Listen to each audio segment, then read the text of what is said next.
Hello and welcome to the Manchester is Red podcast. My name is Steven Railston. We're recording this episode on a Friday afternoon, a very sunny Friday afternoon here in Salford. I'm joined by Tyrone Marshall for this episode. We recorded an episode on Tuesday and we thought that we might have a decision on Erik Ten Hag communicated by the end of the week, but we do not. 13 days after the FA Cup final, we are still waiting, aren't we, Tyrone? It's been a long wait and it's still going on.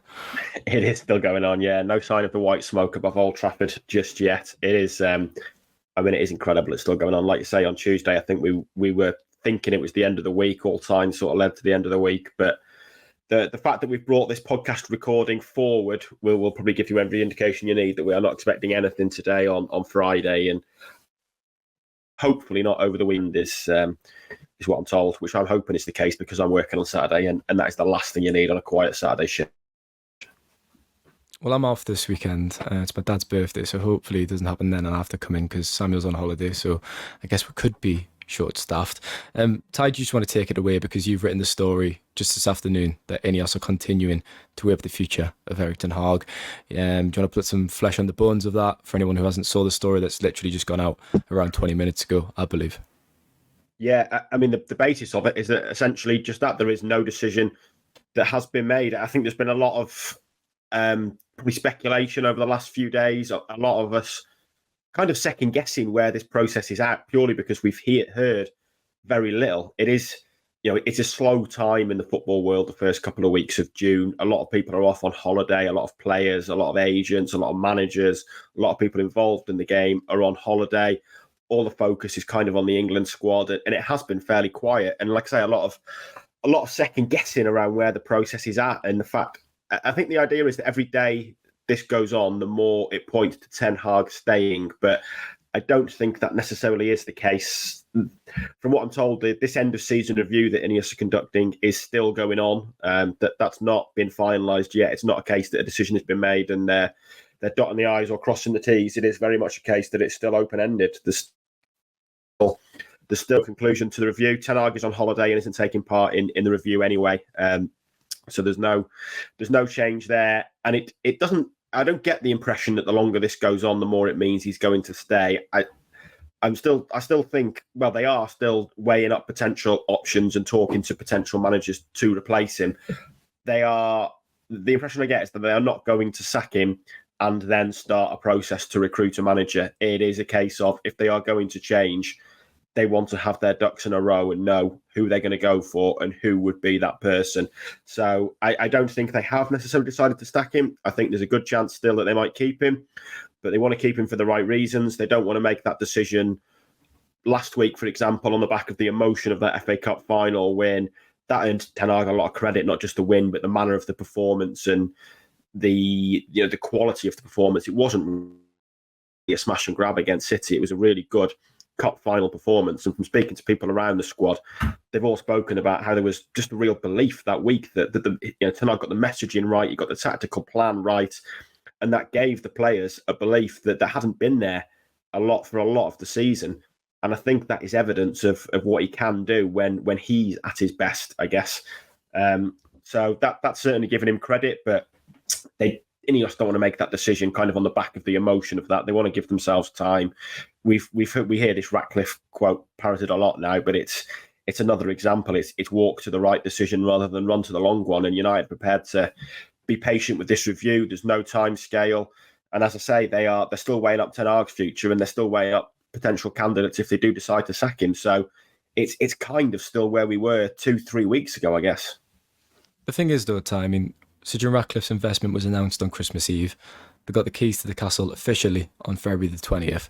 So, I mean, the evidence of the season has been available for months, and I completely accept the point that it's better to do something and take your time and get it right than to rush it and get it wrong. But as I said, the evidence has been there. The managerial market really hasn't changed, perhaps with the exception of Mauricio Pochettino becoming available. So the options have been on the table for a while now, and yet months later, this season review was kind of overspilling 13 days after the season. I just think it should have been sorted out by now. I know we keep on repeating ourselves really because I think we've done, is it 3 podcasts since the FA Cup final? We did one on Tuesday, and I guess the update is there is no update, and we're kind of speaking about it and continue to speak about it. But I think we should have heard one way or the other. If they're going to back Ten Hag, indicate that and move forward. Yeah, 100%. I mean, there's a very fine line between diligence and dithering, isn't there? And it does feel like they are across that now and into dithering. And like you say, that the majority of this end of season review, whatever shape it's taking, could have been done before the cup final. It's not like United have had a busy schedule. They've not played a European game since December. They've had plenty of time for INEOS to have pretty much got all of this done. And yes, maybe cup final week changes things a little bit, but it shouldn't really take this long. And they clearly, there's clearly a desire to be patient here and to not rush decisions, to make sure that everything is really considered, and that, with Dan Ashworth, for example, that they only appoint one sporting director, that they only make one managerial decision. But you need to be proactive. And, I used the line on Tuesday's podcast. It feels like 19 Premier League clubs are looking ahead to 2024, 2025, and United is still reviewing 2023, 2024, 2024. A lot of 20s in that. It's got to move on. They've got to move it forward somehow. And I know there's no time. Well, I say there's no time scale. They are aware of the sort of time-sensitive issues that obviously there needs to be conclusions to this process. And not just that, but Ten Hag wants to know. He's on holiday at the moment. But, every day he's sat on the beach, he's going to be thinking, is today, am I going to get any clarity on what's happening? He's only got a year left on his contract. Like I said on Tuesday, if he stays, he needs to stay with a new contract. Otherwise, he's still just on trial. And if he stays, INEOS still want to change his job title from manager to head coach. So there's still a lot of issues to sort out. And it does need clarity. And as much as they're talking, not talking directly to other managers, but they're weighing up other candidates, and we know they've spoken to representatives of other managers, they clearly want a succession plan in place if they decide to sack him.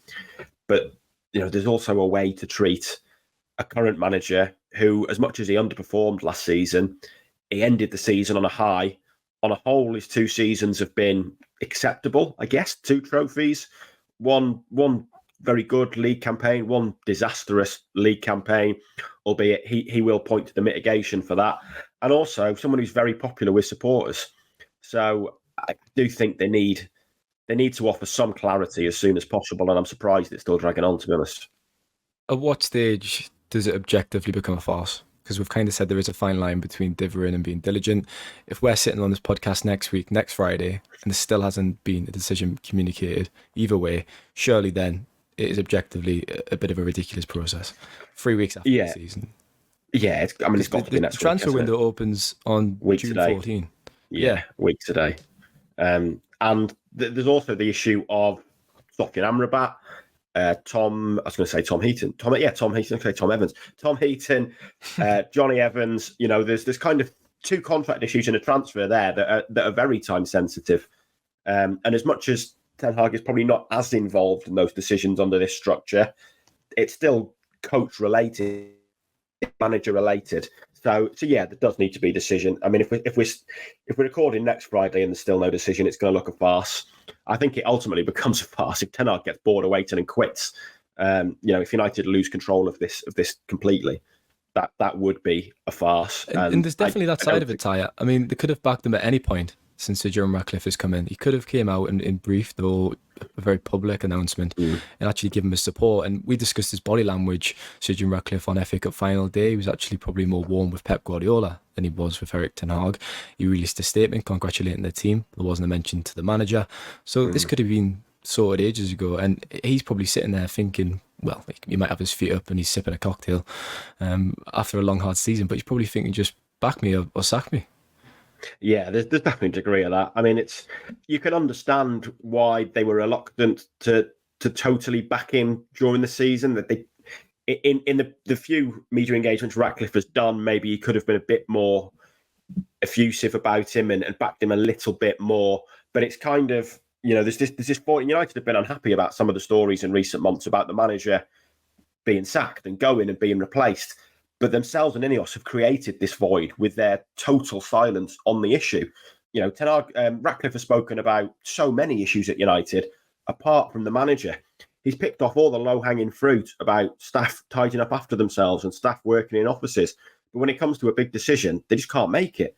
So they've created this void where these stories have, where these stories now sit. And every single one of these stories that you've seen in the MEN or in a national newspaper is sourced from somewhere. It is coming from somewhere close to the process.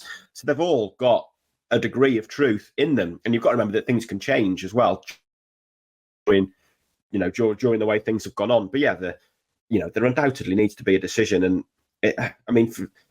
I still don't think Ten Hag's likely to quit at the moment. And I don't know where he'd go beyond going back to Ajax. I don't even know if Ajax have appointed a manager yet, to be honest. The longer it goes on, his options shrink as well. And obviously Bayern was mentioned as a possibility. That's gone now. So I don't think it's likely. But what we do know of Ten Hag, and we don't know a lot, he's not, he's not the kind of manager that you speak to an awful lot when the cameras aren't rolling. Even when they are rolling, he gives away so little. I've done 2 pre-season tours with him, and there's a little bit of chat, but not a lot. You don't really get loads from him. And I've said it before, it's a bit of a stereotype, but he's very Dutch. He fits that kind of stereotype of being direct. Why use 30 words when 2 will do? And you get that a lot from him. And I think there's also a real stubbornness there. And I think we've seen that with United this season. And I do think that if INEOS opt to keep him, but say, we don't want you to be the manager, here's a new contract. It's not for manager, it's for head coach. This is how your responsibilities change. I don't think he'll sign it without looking at it. I think he's going to give that contract a good read and want assurances over kind of how his role changes. So even if they do keep him, I don't think it's a case of straight away he goes, yeah, fine, I'll sign on the dotted line. So I don't think it's likely he just quits at the moment or says he wants out. But at the same time, I also don't think it's impossible.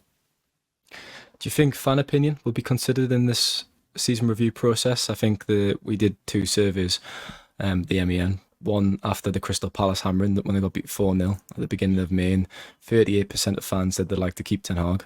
We did that survey again a few weeks later after the FA Cup result, and I think it was 79% of fans said they wanted to keep Ten Hag, which I think it shows you why fans shouldn't be in charge of running football clubs, just the emotion that comes into it. Do you think they would be conscious of the backlash potentially? Because, as you said, it does seem like now if they do sack Ten Hag, it won't be a popular decision. No, it probably won't. And that change kind of shows why they didn't want to rush a decision to keep him, particularly. They want to take that emotion out of it. And if you'd have asked everyone waking up on Sunday morning after the cup final, they probably all have said keep Ten Hag. Now, you let the dust settle, you do this season review, and maybe things look a little bit different in the cold light of day, 13 days on or 16 days on or whatever it becomes from the cup final. But yeah, it's a difficult one to call, really, to know where they go with it and how they play it, because it's dragging on pointlessly to the point where they do kind of need to go forward and make that decision. And yes, fans back Ten Hag, fans like Ten Hag. I think he's won fans over by, he's made the power of the manager. He's made the manager's office more powerful than the players, which probably wasn't the case in the years before he arrived. He's kind of killed down player power. He's been a very disciplined manager, as we've seen with Ronaldo, Sancho, Garnacho on the first tour, with Rashford. And I think that's why he's got this relationship with the fans, as well as those 2 trophies. But I also think that as much as they want to keep him, I think fans can see this season and understand that if INEOS did opt for change, it's totally understandable why. It's not like there's a huge body of evidence that Ten Hag can present to keep himself in a job. And I think fans would understand that if change did come. The week goes on. We'll leave that for part 1. We'll be back in a moment for part 2.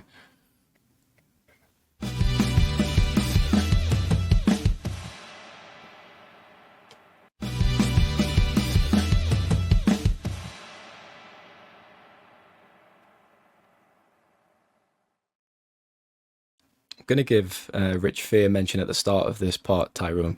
We like to keep our former colleagues alive in spirit, don't we? Even though they're truly dead really after leaving. Yeah, he's dead. But he had an interesting theory. I'll give him credit for this, that perhaps INEOS's ideal scenario is to keep Erik Ten Hag in the summer. Gareth Southgate wins the Euros with England or does very well. Perhaps makes the semi-finals. Then he leaves because of his contract. United succeed or fail. If United succeed, they continue with Erik Ten Hag. If they fail, then Gareth Southgate would be available. There was obviously some momentum behind Southgate earlier on in the year, and let's fair to say there was definitely some backlash from fans, and we got into his credentials quite a bit. Could you see that happening in the next 2 months? Because with INEOS insisting and United insisting, they're all weighing up different managers, and it does kind of seem convenient that the Euros are around this time of year. 100%. I can see it happening. Yeah, I think it's a theory that a lot of people are coming round to and considering now that if you do stick with Ten Hag and next season doesn't improve, your contingency in October is Southgate. And obviously that's dependent on Southgate having a good Euros. It would be a much harder sell if England crash and burn in the last 16 or even the quarterfinals. But it's certainly a possibility. His Southgate's England contract runs until December.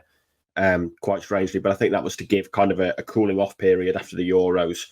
There's no doubt the FA want him to stay. It sounds like England players want him to stay, but he will be, whatever happens, I think he'll be more gettable in September, October.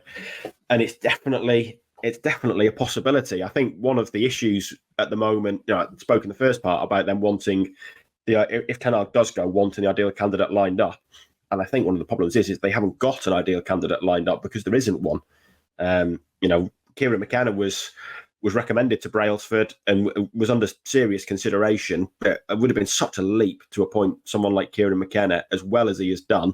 Although Chelsea have done it with Maresca, and I think McKenna's credentials are stronger than Maresca's by a distance, to be honest. Maresca has had one season as a manager and achieved what I would say was the bare minimum, which was get a Leicester squad, which was easily the best in the Championship, promoted, and they kind of fell over the line.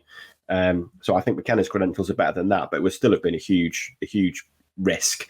We've spoken loads of times about Tuchel. I don't see him fitting with INEOS, to be honest. I know he's probably got the best CV of anyone there, but he has just had a pretty disappointing season with Bayern. And, given his issues at previous clubs, the fact he doesn't spend very long anywhere, he falls out with people, I just don't see it happening. I think if they appoint Tuchel, I think they can envisage a scenario where he's having separate rows with Berardi, Ashworth and Wilcox about 3 different things, and that's not how INEOS want to work. Pochettino, I think, would be a good candidate. I'm not sure the Chelsea decision, we spoke about this on Tuesday, I'm not sure Chelsea decision to sack him is going to age particularly well. I think he just got that team playing pretty well. But at the same time, it wasn't a brilliant season for Chelsea. It was kind of salvaged with a very strong finish. So there just aren't any strong candidates. You look at De Zerbi, I think he did average, really, second season at Brighton. People rave about Thomas Frank, did okay at Brentford this season, nothing spectacular.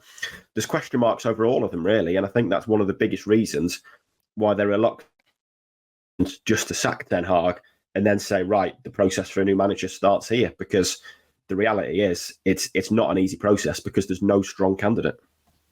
I think in a world that backlash didn't exist and fan opinion didn't exist, I think they actually would perhaps put all the eggs in one basket with Gareth Southgate. I think he kind of fits the billing of an INEOS manager. I mean, we got into it a few months ago. I think we both agree he's been very good for England, actually. I mean, it's quite controversial. He does split opinion, but he's been the most successful England manager since Alf Ramsey.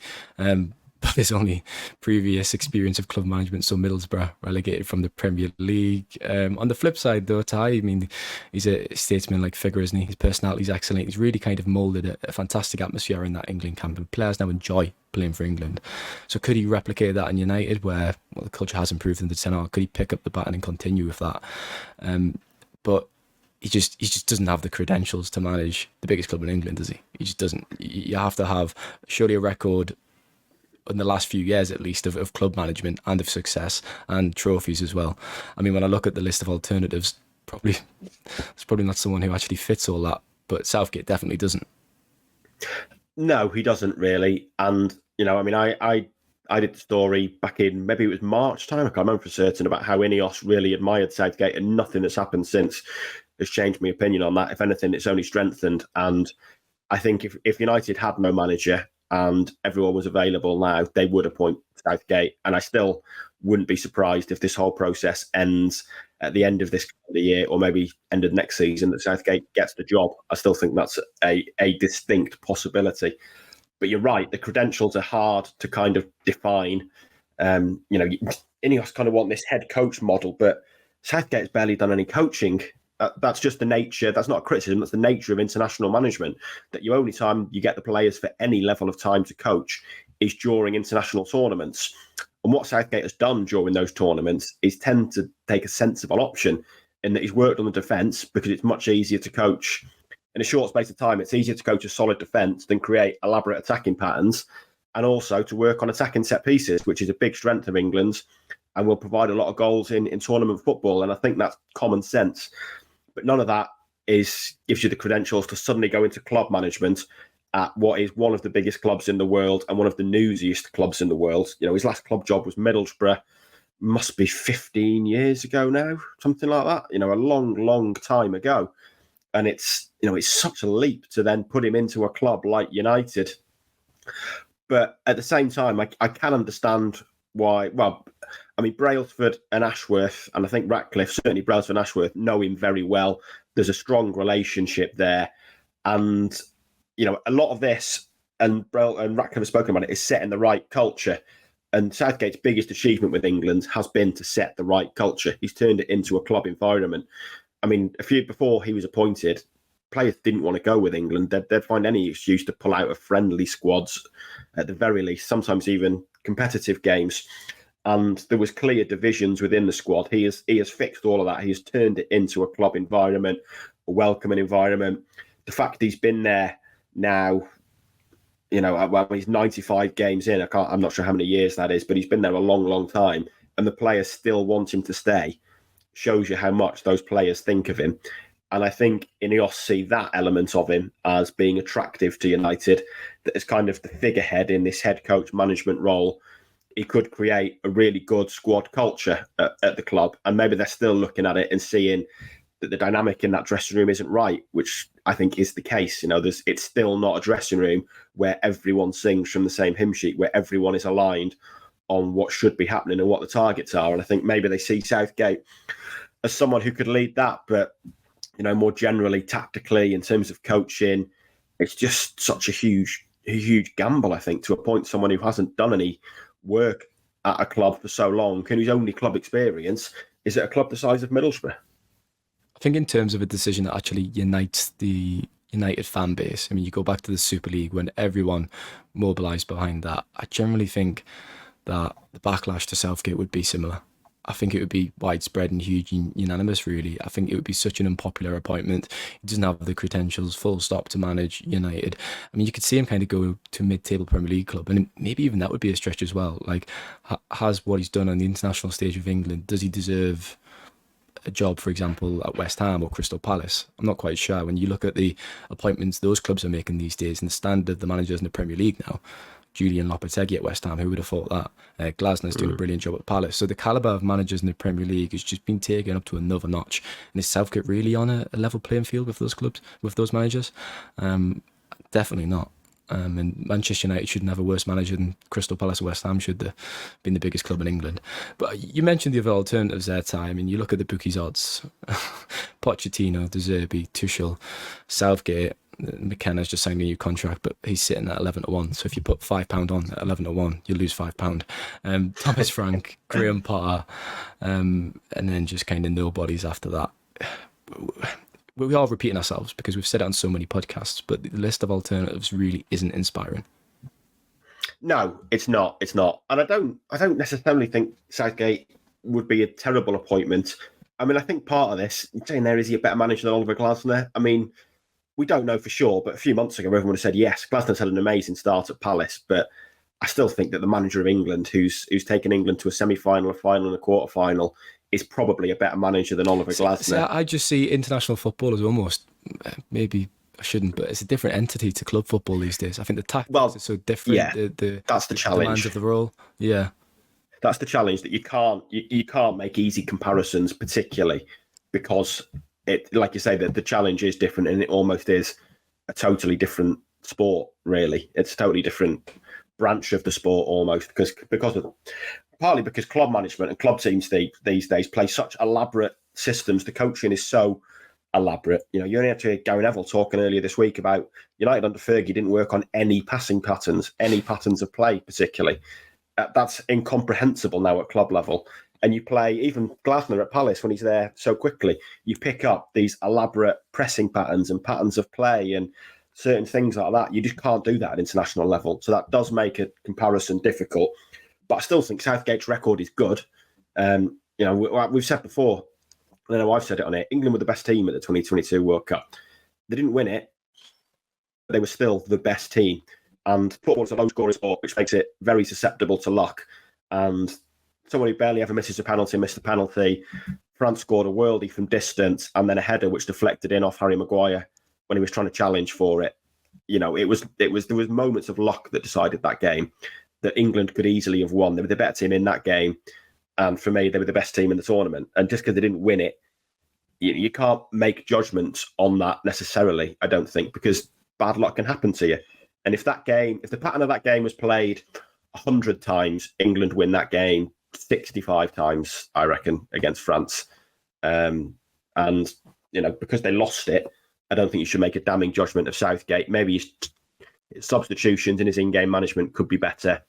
But, like we say, the real challenge is the fact that it's international football and it's so hard to compare to club football. But you're right, the list of alternatives is the thing that's been counting partly for Ten Hag for the last few months, and there's just no obvious contender. And we've said a couple of times that in 2022, when it was between Ten Hag and Pochettino for months, you looked at both and you thought, to be honest, the argument is semantics in a way, because they both look like decent appointments. They both look like strong candidates. And, at the time, I would have leant towards Pochettino and said that, but I didn't think Ten Hag was a bad appointment by any stretch of the imagination. Both of them had really strong credentials to come in and manage United. Now you look at it and there's no one there that really does, particularly. There's no one on that list where you think, yeah, he's, every single person on that list, including keeping Ten Hag, has as many doubts as they do kind of positives in the column of why you'd appoint them. That's the angle that I come at it with Southgate, what you just discussed. I think he's done an excellent job for England, and I mean, as I said, we're both in agreement in that. People criticise him a lot on Twitter, but I think he's done a very, very good job. But yeah, I still think it's true that he shouldn't be managing United. So I think both facts can be true, really. You can sit it on both sides of the fence. Definitely. In terms of his replacements, I mean, Tuchel, very competitive. You said he could probably pick fights with the board, and does tactics really align with how United want to play? Steven Railston still needs to decide that. I guess Jason Wilcox is a technical director, and obviously Pochettino as well. For me, just because of their profiles, I think they'd be the managers I'd settle on for the replacements, Pochettino and Tuchel, because of their pedigree, what they've done. They've managed at big clubs. I suppose you could take a risk and go for a coach like someone like Hugh McKenna, but that ship has sailed, hasn't it, unfortunately. We'll leave it there for part one, Ty, and we'll be back in a moment for part three.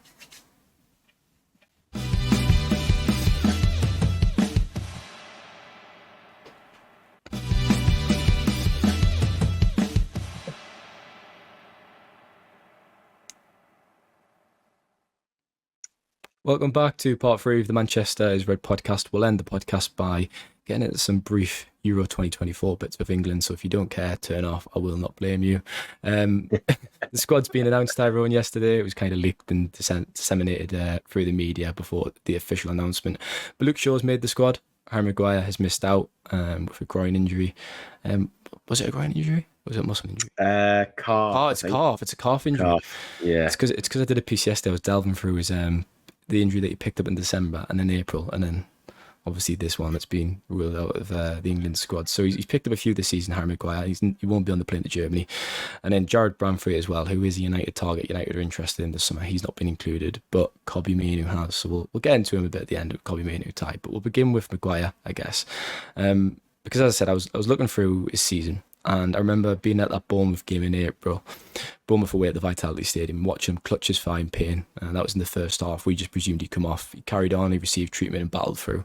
He didn't train in that week, and then he played against Coventry in the semi-final of the FA Cup at Wembley, and he looked like he was playing through another injury. And I mean, United's players have been questioned this season. Their commitment to the shirt, are they hiding behind the injury, etc. Wayne Rooney made those comments, didn't he, recently on Sky Sports? But that can certainly not be levelled at Harry Maguire, who was clearly doing everything he could to play for United. I think he's had a fantastic season, and I think it's such a shame that he won't be at the Euros, because he's been tremendous for England, regardless of his club form. Yeah, 100%. I mean, he's easily one of the best two English centre backs, and he would be in that team. And I think we're going to find out that he is a major miss. Like you say, he has had a really good season for United. I've said it before on this podcast, but so much admiration for the way he's fought back this season compared to, considering the stick he was still getting as recently as September, really, away at Arsenal, for England, away at Scotland. He's shown so much character to come back. And you're right, he's played through the injury barrier on several occasions this season. That Coventry game is the one that sticks in my memory. He could barely walk at times during that game, and just refused to come off. And then at one point, having looked like he could barely walk, makes a run into the final third. And he's been, he has been a warrior at times for United this season. There's absolutely no doubt about it. And it's a huge shame for him he's not going to the Euros, because you can tell how much playing for England means to him. You can tell how much Southgate relies on him. I mean, Southgate picks him every time he's fit, and often when he's not fit, as we've seen this week. So, yeah, a major miss and a real shame he's not going, because he has had a good season. And like we said, there's been a few injury issues. That's typical of being a Man United player this season. It's just a shame for him that this one has derailed him. But there's obviously been setbacks there. I mean, when he picked it up and when United announced it over a month ago now, they said it was going to be 3 weeks. And it's turned out to be, it would have been at least 2 months, because he wouldn't have played in the group stages at the Euros. So, again, you wonder what's going on medically there at United, whether there's been a setback since then, or whether this injury was just misdiagnosed and is more serious than initially thought. But it doesn't reflect well of kind of the medical side of things at United, that it was billed as 3 weeks, it was billed as could make the cup final, and now it's going to be 2 months and keeps him out of the Euros. Well, that was just before the Crystal Palace game that he was ruled out for 3 weeks, and he even had it. Well, it was suggested that he had an outside chance of making the FA Cup final, and the prognosis was very positive. So, whether or not he's actually had a setback, I suppose we might find out soon. Luke Shaw has been included, though. We discussed him earlier in the week. I mean, England need. He's their only kind of left-footed left-back, isn't he? So you don't want Kieran Trippier playing on that side particularly, or a centre-half playing in that role. So probably always going to take him. He might have a chance of contributing in that second group stage game, I believe. I guess we've already said it, and with Tyrone, it was important for him to be picked. Yeah, it was. I mean, he's England's only option there, isn't he? And I guess, it's probably a shame for Maguire that Shaw's in that same situation, because I think it's pretty obvious that Southgate felt he could only take one gamble on those two. And obviously the gamble is going to be on Luke Shaw, because as valuable as Maguire is, there are other centre-halves. The reality with Shaw is that there aren't other left-backs. Kieran Trippier is probably next in line, and he's an out-of-form right-back. After that, you may be looking at Joe Gomez, who's played there a few times for Liverpool. It's a real issue, that position for England. And, if there was any chance of Shaw making it, he was going to. And it's been obvious that England have kind of changed their tune on him recently. I mean, when the squad was announced, we weren't even sure he would be in that provisional squad based on what Ten Hag had said the week before, when he seemed to suggest he wasn't going to be fit for the Euros. But Southgate included him, and on the day the squad was announced, he still said he was a long shot to make it. Excuse me. And then gradually the bulletins have been a bit more encouraging. He returned to training on Tuesday for the first time, and I think that was kind of individually and a little bit of teamwork and ball work, but it's positive he's back in training. And like we say, if there was any chance he was going to be fit, it was always a gamble England would take, because they might be able to muddle through the group games playing Trippier there or Gomez there, or bringing Shaw off the bench for a couple of them. But when it gets to the knockouts, Luke Shaw's the best English left back by a million miles, and Southgate will be desperate for him to be fit.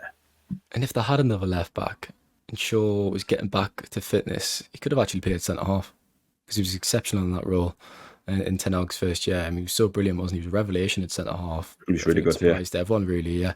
Going back to Maguire quickly, I just remembered a well-followed account. I think it was like 100,000 followers on Twitter or something, in the analytical football community, Ty, if that's your cup of tea, tweeted saying that they think that could be Maguire's last game for England now. And I just thought to myself, that's a daft suggestion, isn't it? He's only 31. When you think about what he's done for England, he's been a stalwart, hasn't he, for Southgate, who has never managed a major tournament without Maguire. So you'd imagine he'd come straight back into his plans, wouldn't you? After you'd think so. There's also no obvious candidate to replace him. I mean, maybe Mark Guay has an amazing tournament, but there's no one there in that squad that you're looking at thinking, Lewis Dunk isn't going to keep Harry Maguire out of the squad in September. I think it's fair to say. So, it's not like there's a younger player knocking the door down. He's been a controversial inclusion, surely, hasn't he? Because Jared I think Brandtwaite so. had a great Yeah, season. yeah. I think so. It's a bit of a strange one, isn't it? Yeah. I mean, I would personally would have included Brandtwaite, and we kind of talked about me and Samuel in the podcast last week. Evident defender, he's had a very, very good campaign. What kind of fee would be acceptable for Brandtwaite, Ty? I think a figure of 70 million, 80 million was actually put on him. I suggested that would be far too much. But I guess when you look at his profile, he's 21, he's an emerging centre-half, clearly got vast potential. And he's left-footed as well, which makes him, it's a gold dust onto those left-footed centre-halves. Would 60 million be fair? A figure like that? 50, 60, I guess. I mean, the reality is you don't need a left-sided centre-half. So, they need a right-sided centre-half. And I think, from speaking to people at Everton, I think he's as comfortable on his right foot as he is his left foot. He's, he can use both, really. So I think maybe he could play on the right. The England thing is interesting. He was called into the squad. He was in the squad in March and didn't play a single minute in either of those two games, which at the time made me think, it's interesting that Southgate's clearly not seen enough in training to play him. And the fact he only came off the bench again on Monday did make me think he might not make the squad here. And I'm surprised with Maguire not making it that he hasn't done. But it did feel like the writing was on the wall. The fact that Southgate just hasn't played him that often. So as well as he's done for Everton, in that environment, he's clearly not doing enough at the moment to catch the eye. And I mean, you wouldn't pay 50, 60 million for Lewis Dunk. So it does make you wonder. I mean, he looks to me to have had a really good season at Everton when I've seen him. But, regular listeners will know this podcast will know I used to cover Burnley, and it was commonplace at Burnley for centre-halves to play brilliantly under Sean Dyche and just struggle to either get in the England setup or then stay there. Ben Mee was consistently brilliant for Dyche and never got near the England team. Michael Keane and James Tarkowski, consistently superb at Burnley, never got... Well, they got in the England team, but neither of them could stay there. They looked like different players when they got to England than they did at Burnley. And I think Dyche is great at making centre-halves look good. The way he defends, the way he sets up a defence, defend deep, he always sets a team up to basically make the goals smaller. The two left, the left back and the left centre back, or the right back and the right centre back, or the two centre backs, it's always their job to kind of cover the posts.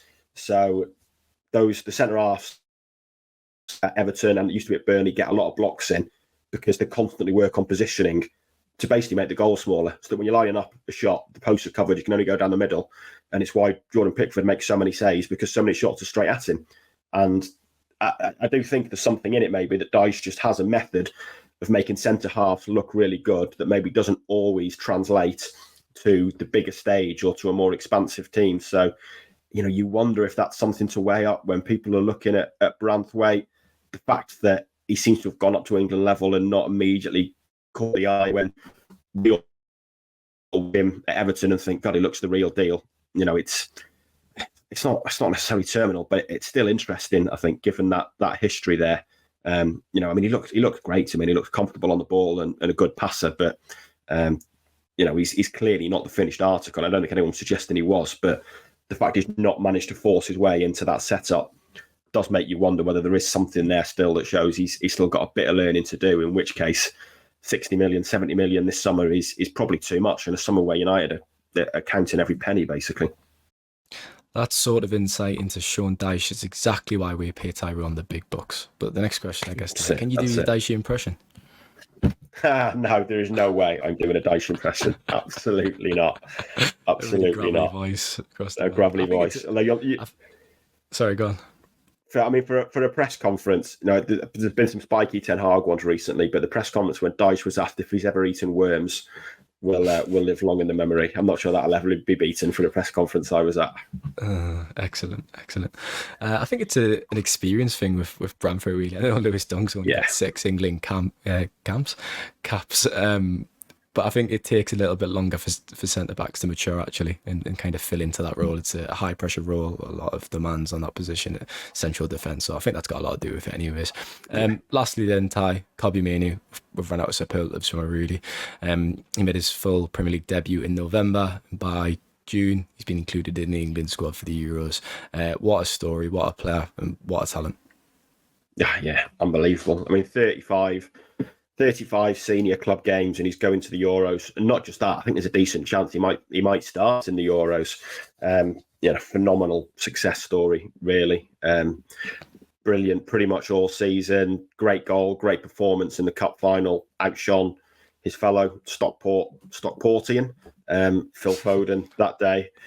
He just looks a phenomenal talent, doesn't he? And it's going to be intriguing to see who does partner Declan Rice in that midfield. But I think Mainoo's got a chance. I think Southgate talking in one of his media duties yesterday about how good he was defensively and about him marking Haaland from set pieces in the cup final. And that is a real strength. And it was interesting at the time to see him doing that. And he's not going to compete with a header for Haaland, but for a 19-year-old, he is strong physically, and he did enough that day to kind of just make life uncomfortable for Haaland, to make sure he couldn't get a clear run at the ball. And that's certainly a strength. And we know his passing's really good. I think his work in tight spaces is unbelievable. We've seen it time and again for United this year, where it looks to be nowhere to go and he finds a way out. Got an eye for goal as well. Some of his finishes have been great. And just a brilliant story, a great rise. And at a time when Ten Hag's fighting for his future, as much as those 2 cup wins have been brilliant, I think you'd point to Kobbie Mainoo as probably his biggest success. With Garnacho, yes, he's played him a lot, but Garnacho wasn't a secret when Ten Hag started. Everyone knew he was on the fast track to stardom. There was no doubt about that. With Mainoo, Ten Hag has had to do more work.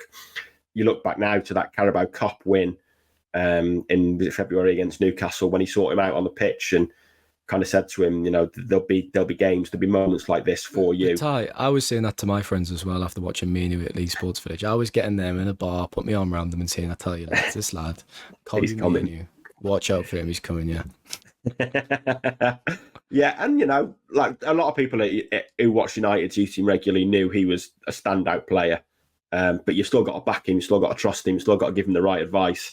And Mainoo has spoken glowingly of what Ten Hag has kind of told him during training, and he's trusted him this season in some really big pressure environments. Maybe played him too much towards the end of the season, but that shows that level of trust. And I think, for me, that is Ten Hag's biggest success at United over the last 2 years. The role he's played in the development of Kobbie Mainoo, I think, is something that he should be pointing to, saying that is what I can do. And he did it with Ajax. You look at Frankie de Jong and Matthias de Ligt. I mean, they were brilliant for him under Ajax. And I don't think either have gone on to have quite the career you maybe expected when they left Ajax. So, Ten Hag is clearly good at getting the best out of young players and finding roles for them. And he's definitely done that with Mainoo, and it might be to England's advantage over the next month or so. He's press resistant in those tight scenarios, isn't he? He always was. Massively, yeah. But he is in the Premier League now. I mean, his feet are just brilliant. And what surprised me the most about his development in the last 9 months or so isn't his composure and his confidence on the biggest stage. It's actually the goals that he's added to his game. He was never a goal scorer in the academy, and he suddenly looks like a natural now. Some of the finishes he's made are brilliant. I mean, that goal against Liverpool, I mean, you could argue which is actually the best, the one against Liverpool or Wolves. Wolves is probably the better one because he just kind of dances past a few players and picks out the bottom right corner, doesn't he? Which was some moment. We'll leave it there then, Tyrone. We haven't had a decision on Ten Hag, but it's been a good podcast nonetheless. Yeah, we've got there 45 minutes. A lot of talk about something that essentially hasn't changed since Tuesday. I'll see you next Friday, no doubt, for another podcast. We'll go again. I have no update still. Yeah. Thanks to the listeners as usual. Have a great weekend. Bye bye.